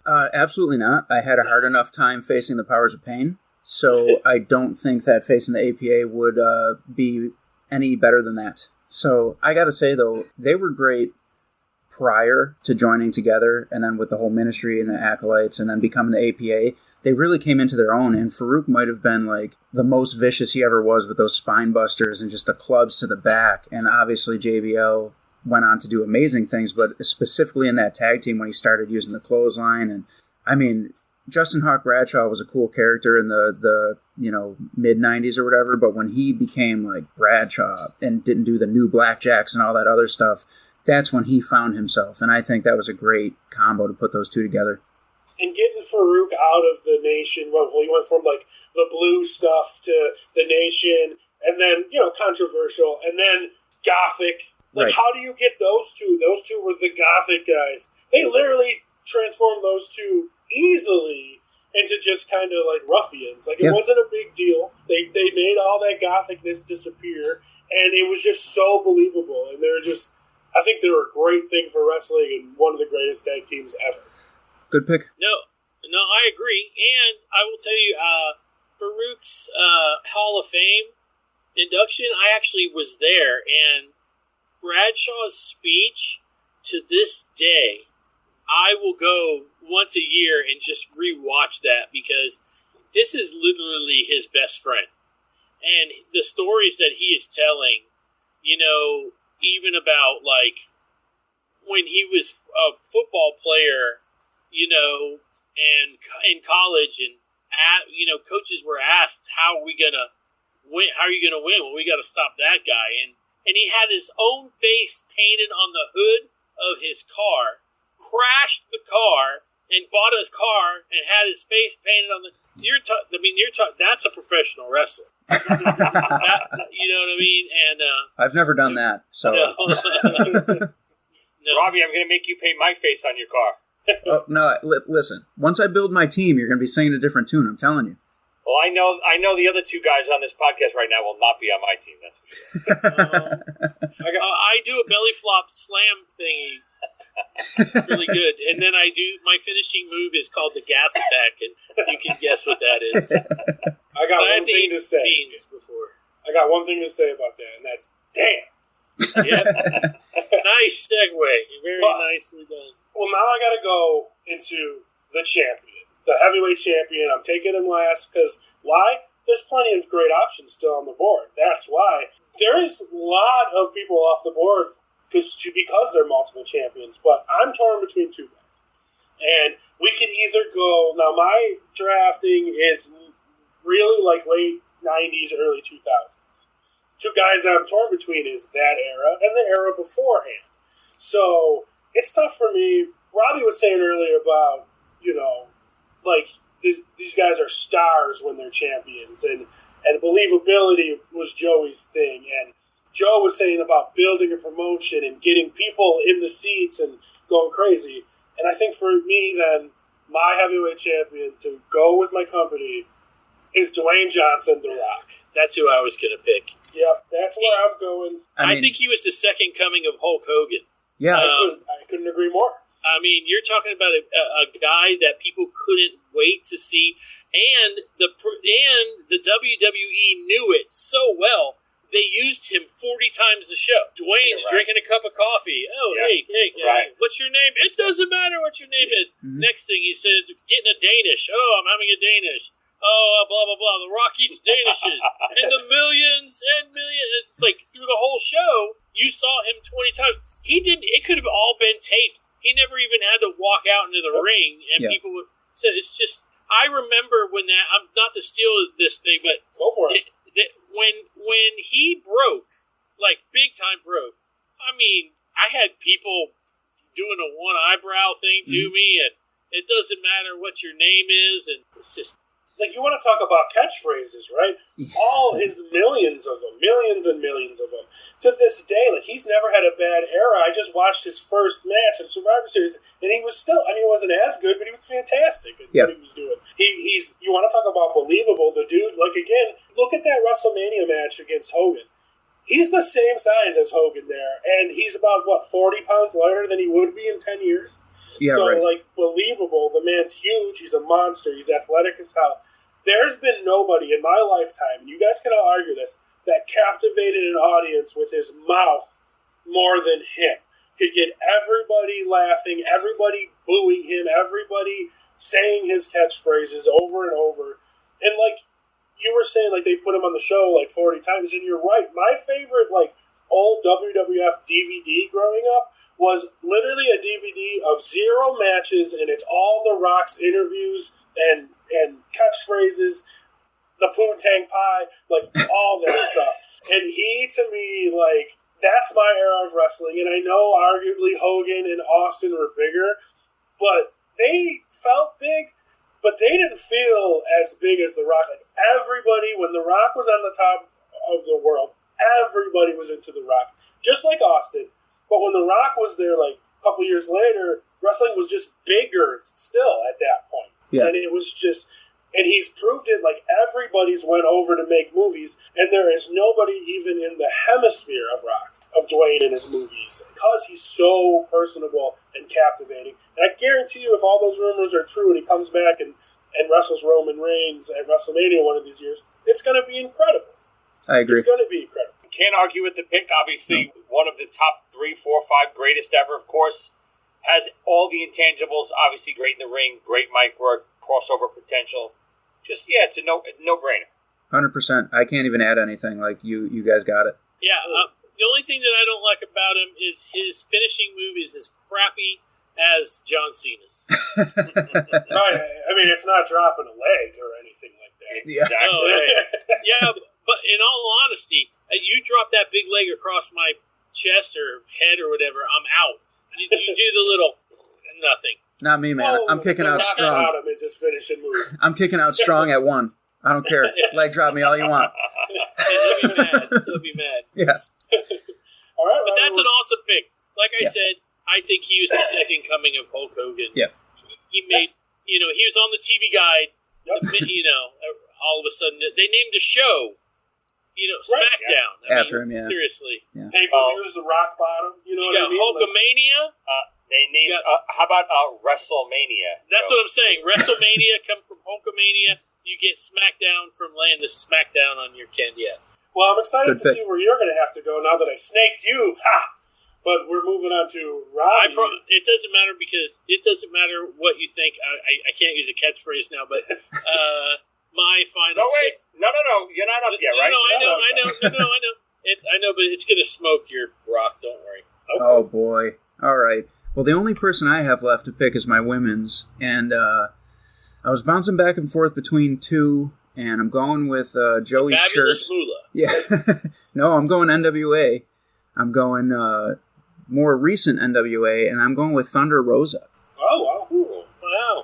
I think she's at her peak right now on NWA, AEW, on the indie scene. Doesn't matter. She's killing it, and I think she's one of the main reasons why women's wrestling was so good outside of the television bubble for so long. Obviously now we can watch her on TV, but I think she just embodies what it should be, what it's supposed to be. She's a part of the women's empowerment movement within wrestling and doesn't necessarily get enough credit for it, but at the same time, now you're starting to see people kind of, oh man, you should really check her out because she is excellent. And I just think kind of an underrated pick, but maybe not for long. Like, this may not age well. I'm saying underrated now, but next year everybody might be saying, well, duh. So that's my pick. It's a good pick. I saw she was funny the other day. I don't remember if she was actually on AEW. Mm-hmm. But I think she was screwing with Jade, and she was actually funny. And I was like, oh, don't let her be funny. Yeah, right. Because if she can wrestle and be serious on the mic, and every once in a while sneak in a little humor, that's a whole package. For sure. Yeah, she's great. The first time I ever saw her, I love NWA Power that's on Fight TV every week. Yep. I think it's a great show, great old school studio feel, and that's where I was introduced to her.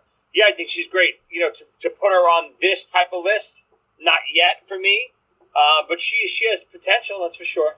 All right. Yeah, I think like NWA, they've been making some good decisions, and they've been making some bad decisions, but putting her as a champ for a while was like the best thing they could have did. And I think she was the champ rolling into the pandemic and everything like that. Yep. And like, yeah. And I like it. And I know she's like the female Diesel, but I'm a big fan of Camille in NWA too. Me too. And I think she can be the biggest woman star in wrestling if she gets it all together. I really think so. And I like NWA, so I'm glad I'm not the only one. And the women's wrestling there is great. So taking any one of those two, you know, it's hard to say because you're building your thing of all time, like Joey was saying. So like it's a bold pick, but it's not a bad pick. It's a bold pick. All right, I'll take it. The women's wrestling today is so much better than it was 20 years ago. Right. You can see these women getting better. It's not like they just aren't very good and stay that way and they're just a pretty face. Right. Britt Baker is getting better. Liv Morgan is getting better. All of a sudden she's doing moves that you're like, well, she wasn't doing that a month ago. Yes. You know, Right. but she's doing these moves now. And now they're giving these people the pushes, you know, and the WWE is starting to, you know, go with a little bit younger talent that'll last them years and years and years. Yeah. Hopefully nobody yeah. gets hurt. And Thunder Rose is one of them. You know, she's been around a while though, but she still is. You know, she could be that. She could be of the division. She could be a Ric Flair. You know, and around, take the title and travel it around. And Well, I say we move on to Joey for his tag team. This is a tough one. So I know I'm all WWF right now, and as much as I love WWF, I grew up loving NWA so much because I grew up in the Northeast, and NWA was almost like the forbidden fruit you couldn't touch. I didn't have cable, I didn't have anything, so it was so hard for me to even watch anything. So all my old wrestling magazines, everything was. I already knew everything about WWF. I was trying to always find out about NWA stuff. So. My pick here, I'm back and forth. I still don't know what I'm going to do. I'm trying to talk myself into one of them. One of them is a classic NWA tag team, and one of them is for me, my favorite WWF tag team back from when I was a kid. As much as I love the NWA one, I'm going to go with the WWF, but the NWA one I was going to pick were the Russians, Ivan Koloff and Nikita Koloff. Wow, that's solid, yeah. But I'm going to go with the WWF one just because I was exposed to them more. I saw them live every month at Madison Square Garden, and I remember them being, to me, terrifying. And believability through the roof. One of the greatest, if not my favorite manager of all time.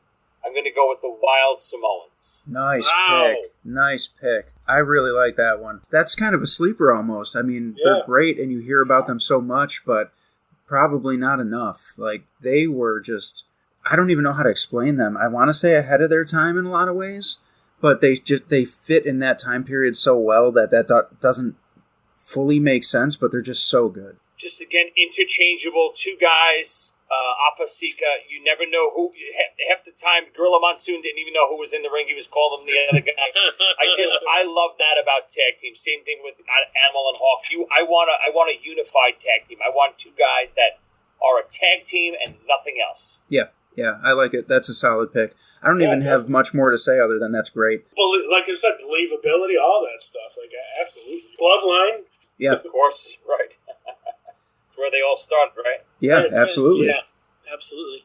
Man, you pulled that one from way out there, but I like it. That's really good. Yeah, I'm looking at Joey's picks right now because I've been keeping track of them on the side over here, and I'm like, damn, that's a contender here. Road Warriors was my other one, but it was snatched up. But I don't know. I probably would have went with the Samoans anyway, I think. Yeah.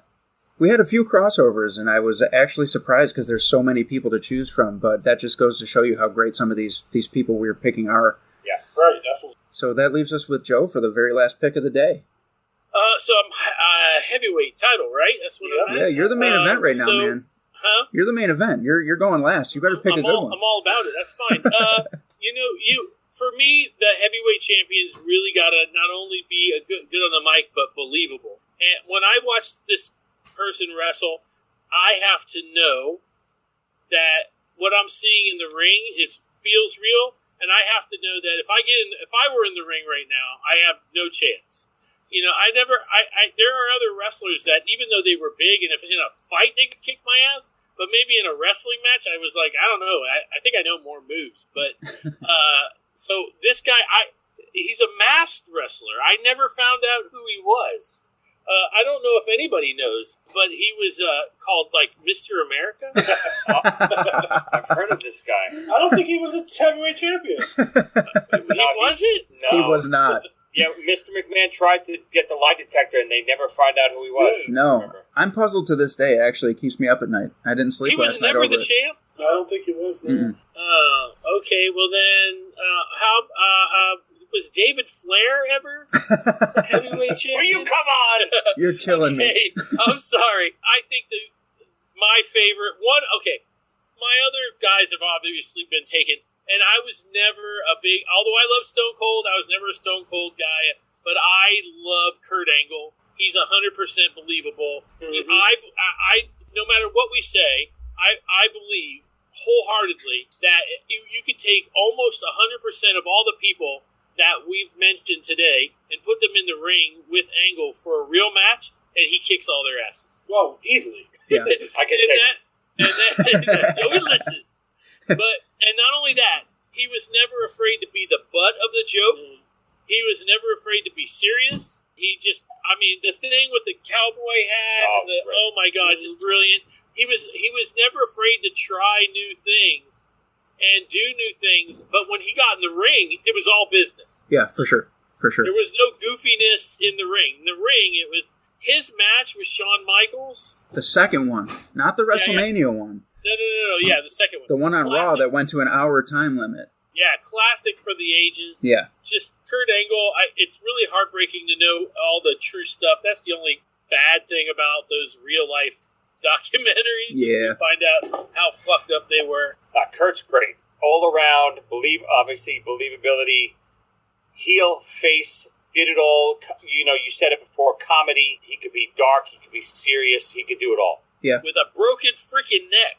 Yes. Promos in general, just amazing. So he really was that well-rounded guy that you want as, not just a champion, but just as a wrestler that you like to watch, because he can do it at any time with anyone and put a mic in his hand, and it's going to be great.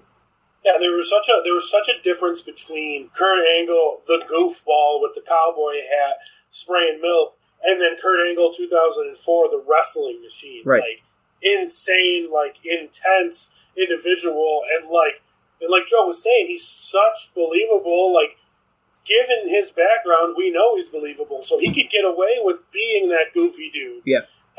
But that's the way you worded it about once the bell rang, it was not goofy ever. And it was business. That's right. He wasn't in the ring, throwing pies for a Thanksgiving match or whatever right. that. Right, yeah. He was ready to go. And even when he was goofy. So, Kurt Angle, I think, is easily one of the greatest wrestlers ever, and super underrated just because he was always the fifth most popular wrestler right at the time? If he's in a different timing, as far as obviously not with Rock, Austin, and all that, Angle is as big as anyone. I think. Yeah. I agree. He gets lost in the shuffle sometimes. Yep. He even went to Impact and ruled over there. Yeah. But he ruled over all 7 of their fans. But it's true. That's the thing with TNA is I wasn't watching TNA, but I knew he was over there. But from the people I knew that watched it, all they were talking about was AJ Styles and Samoa Joe, and nobody was talking about Kurt. They were talking about everybody else. They needed Kurt to be there. Yeah. All jokes aside, about TNA, at that time period, they were stacked. And I was a fan, and I was watching, and I was going to shows, and I did some extra work for them, and that was at a time when they had Kurt, they had Sting, they had the Dudleys, they had the Hardys, you know what I mean? Like, Christian was there. Like, it was easy for him to also get lost in the shuffle again, which is a shame because he's great. But at the time, TNA was on fire. Oh, yeah. I went to Impact at Universal Studios. It was free. You know, you just had to get in line. Yes. And then you went. And that was back when I can't remember the organization. Maybe you guys can tell me. But Bubba Ray Dudley, they were wearing masks. Spade. It was our second band, Robbie. It was Aces and Eights, yeah. Aces and Eights. Yeah. That was the name of our second band. And they had a stacked deck, man. At that, you know, there was a point though where they were playing. They were at small arenas and stuff like that, but they wound up getting a home base at Universal. Yeah. But Kurt Angle, as soon as I heard, you know, he had to. It's real. It's damn real. Oh God. Yeah. It hurt when he did that. That was so painful. It's just like they made him do that, you know, and the whole feud he had with Stone Cold stuff with the gold medal and the milk truck and God bless. Well, I mean, I say right now we each go through from Joe down the line and just read all of our champions real quick, and I'm just curious to see who we think won this thing. Oh, okay. I don't remember who I picked. I got yours. Right. I got yours. Listen, I did this on the fly because I had a feeling of where I was going. No, I had the tag teams was the Road Warriors. Yep. I had Alexa Bliss as my women's champ. I had Roddy Piper as my mid card, and I had Kurt Angle as my heavyweight. No, here I got your heavyweight as David Arquette. Yeah, David me too. Arquette. All right, Joey. Yeah, I got the Hulkster, Hulk Hogan, as my heavyweight champion. Heel Macho Man, Randy Savage, as my Intercontinental. The Wild Samoans, of course, the heels. I love a heel tag team as my tag team champions. And Trish Stratus as my women's champion. Both solid. Just saying, both solid so far. So I had Shawn Michaels as my heavyweight, Kerry Von Erich as my mid-card, New Age Outlaws as my tag team, and Thunder Rosa as my women's. See, yours is more like the underdog one. I don't know. The underdog list. Yeah, I guess besides Shawn Michaels, that would be true. Yeah, you're like the underdog list. Yeah. So I got friend of the show, our number one fan, Chris Jericho, as our Intercontinental Champion. I'm just averaging 42-time women's champion Charlotte Flair as my women's champion. I got legit badasses, Bradshaw and Farouk, APA as my tag champion. And the most entertaining sports entertainer of all time, The Rock as my heavyweight champion. I'm going to have to ask the listeners who won this thing because these are all pretty solid picks. I got to tell you, it's not really that close. I know who definitely didn't win. Chaz. I got the title right here. That Charlotte Flair pick, it literally did. I mean, not that any of your other picks are fabulous either, but that one really. We had a guy draft Thunder Rosa. Yeah, listen. Don't get me. Listen. Obviously, you two know the least about wrestling out of the four of us. It's almost as if you guys have never watched wrestling before with your picks. Wait, you guys watch wrestling? And Joe, I mean, listen. Joe's okay. Joe's picks are decent. I like the Road Warrior pick. I'll even respect the Kurt Angle and Roddy Piper pick. Alexa Bliss too. Joe would be, if we were the same thing here, Joe would be the Intercontinental Champion right now. Obviously, Can I have white belt? Can I use the white belt? My picks, of course. I'm the top tier guy. I'm the draw. I would be the heavyweight champion. Robbie sounds like a solid, low tag team type of hip champion, and Chaz is way below, either midget wrestling or women, or whatever. I'm not sure which champion he would be. European. There you go. Yeah, you'd be not even the European. You'd be like what's the one in NXT, the United Kingdom UK. Yeah, there you go. Okay. There you go. Yeah. More, listen, 24/7. I would like to. I would love to tell you guys. I almost threw in somebody because I didn't realize this was like a competition where I was trying to win. But I had somebody that I was holding as I don't remember what titles he carried, but I believe he was a tag team champ at one point. But I'm sorry, and I'm going to say this: R-Truth is underused. I love R-Truth. Yeah, me too. R-Truth Me too. He can wrestle. He can talk. What the hell are they doing? I mean, he's the comedy of the show, but I mean, R-Truth. Just hold on a second.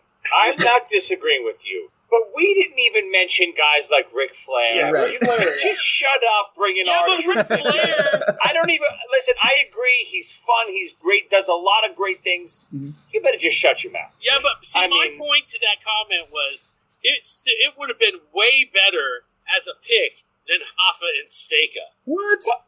I mean, for real, you pulled that one so far. You were scared of them. You said you Dude, were come scared on. of them. I gotta- I was like, they need a haircut. You're gonna What's pick. wrong with you? You're gonna pick R-Truth. No way. And like Joey said, like we also didn't say Sting, Bruno Sammartino, Stone of Cold. course. Like you can't pick R-Truth Sting with has names 3 like that. moves.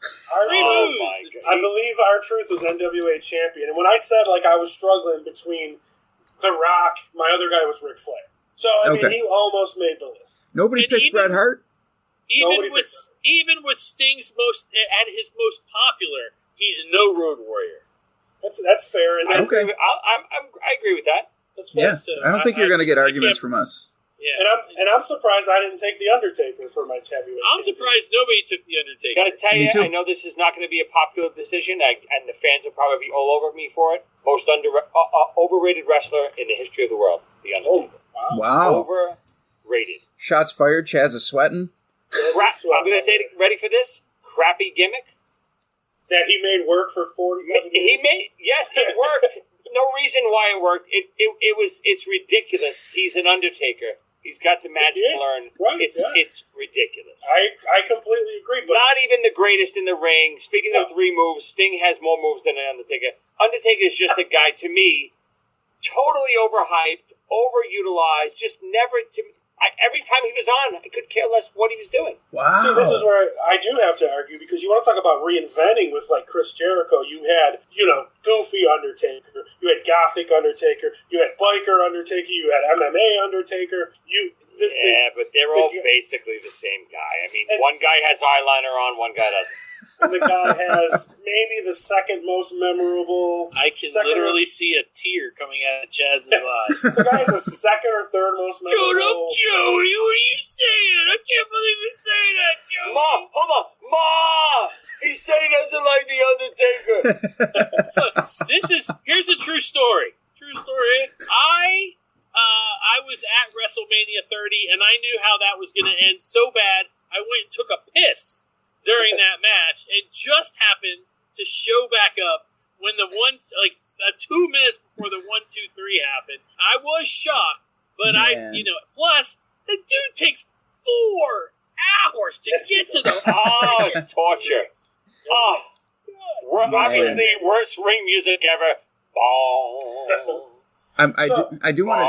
We're never coming back on this show. They're never going to do it. Wait. So I just want to put this in. Joey thinks he's got the worst ring music, the worst gimmick, and he's one of the biggest wrestlers of all time. So he made chicken salad out of shit, in your opinion, then. So I don't know how you... And he has some of the greatest WrestleMania matches ever. And he has some of the greatest... my favorite Royal Rumble win, but Flair's is probably a little more iconic. I would take Giant Gonzalez around the table. Oh man! I said it. That's it. You heard it here.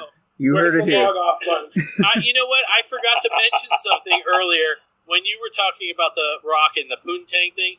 I went and saw WWE in Atlanta. This was years ago. It's still back when Kane talked with the thing on his throat. Oh my God. Yeah. And after it was all over, the Rock got into the ring with Kane and asked him if he liked pie. And Kane was like, yes. And he's like, what kind of pie do you like? And Kane had the thing on his throat, and he goes, Poontang. I thought it was wonderful. I was actually walking out of the actual inside of the arena, and I stopped to turn around because I was like, what is about to happen? So glad I saw that. Another point for Chaz. Yeah, I'd love to hear the viewers' take. You gonna put up a poll? Oh yeah, I'm definitely going to put up a poll on this one to see who they're voting for their favorite team out of this draft. I think I might pull ahead. I really do. I got the underdogs. Pull ahead. Yeah, pull ahead. You mean from 4th place to 3rd? No. You pick Charlotte. You're in last. Right. Your only chance is going ahead of Chaz. That's your only shot. Come on, Shawn Michaels is just him alone is going to put me somewhere in the first or second. Listen, with the picks you have, he had to carry the whole freaking company all by himself. Come on, the Outlaws. Come on. Joey was pandering to the wrestling audience. I'll just pander to the Hollywood audience. I'll get Rock to retweet it for me. It's over. All right, we'll see. Just make sure. Robbie's company would definitely be like the low end of the 90s, like the down era, when it was just Shawn Michaels and nobody else. And The Rock will retweet it for you, but he'll make sure that he lets everybody know what a good guy he is for doing it. That's true. Shots are being fired all of a sudden. We're getting heated up in here. Yeah, and that Rock never did anything for anybody that he didn't videotape. I'm just saying, though, like, if some videos start popping up trashing Joey Licious and there's a whole squad behind me, I'm sorry. Say, Robbie, I'm on your team. I'm coming for you, Joey. I was gonna pick wrestlers. You're on my team, but I can't use you. I was gonna pick wrestlers just in case there's a brawl. But if you want to be the hype guy like Bobby Heenan, you're in. Well, to be fair, Joe might be better off than a broken down 72-year-old Mick Foley. True. No, I am the broken down 72-year-old. When the camera goes off of this thing, it takes me 8 minutes to get up the stairs. Listen, Mick had Mr. Sacco in my mouth for a good 10 minutes while we were filming. It hurts. Oh, I bet. Well, before we say goodbye and all that stuff today, then I think we should go around and Joey plug all your stuff and Joe plug your stuff and Chaz, see ya. Yeah, as always, Wrestling with Joey Licious. I'm still currently working on it. You can see all the shorts on Amazon Prime or on my YouTube page at Joey Casada. You can get the Wrestling with Joey Licious books with Chris Jericho right there on the cover. Many, many wrestling stars, Hogan, Flair, Stone Cold, all the guys are in these books. It's a comedy based around me as a wrestler, and all these other wrestlers appear to me in my imagination to kind of give me this always bad advice. For some reason, these bastards never help me out. But it's just a fun concept. Check it out on Amazon Prime, and you can get the books on Amazon as well. All right, Joe? I do a show called Top 5 with Joe Polo. Every week I put one out. I'm sorry. I do a show called Podcast Rock City. If you're a Kiss fan, as you can see, I am. I have a problem. It comes out. There you go. Have yourself a Merry Little Christmas shirt. Nice. And nice. Oh, wow, that's pretty cool. You should get him to sign that. Oh wait, fucked up. That was too soon. Some of us are still hurt. Humor. Yeah. So Podcast Rock City. And it comes out every week, and Joey Casada is on the show with us. And it's me and this guy named that's going to be on Joey's wrestling team called the Poonster, and he wrestles with his move is he eats a Twinkie and then flops on you. You throw one of those afros on him, he looks like Alfred Sika. You're not far off. But it drops every week on iTunes, Amazon, Google, everywhere. All right, cool. So, Chaz, thanks. plug your socials, man. Yeah, the Twitter is Chaz ABAO. All bets are off. Chaz ABAO. I'm currently the guest on Robbie's podcast this week, burning up the charts. That's Find me right. on YouTube too. And you guys all know your host, so follow the podcast at ABAO Pod across the board. And just search Robbie Vegas on anything, and I'll pop up with my team coming after Joey Licious. And it's going to be a big thing. This is going to be bigger than WrestleMania. We're selling out stadiums. Get your tickets the second they go on sale. It's Team Joey Licious versus Team Rockstar Robbie Vegas. Who's coming out on top, people? Just saying. Since I'm writing it, you know I'm coming out on top. All right, you got me there. Thank you guys for doing this, man. This was a lot of fun. And, of course, awesome, guys. We'll think of something else to do this again, but thank you guys. Appreciate it. Thanks for having us, boys.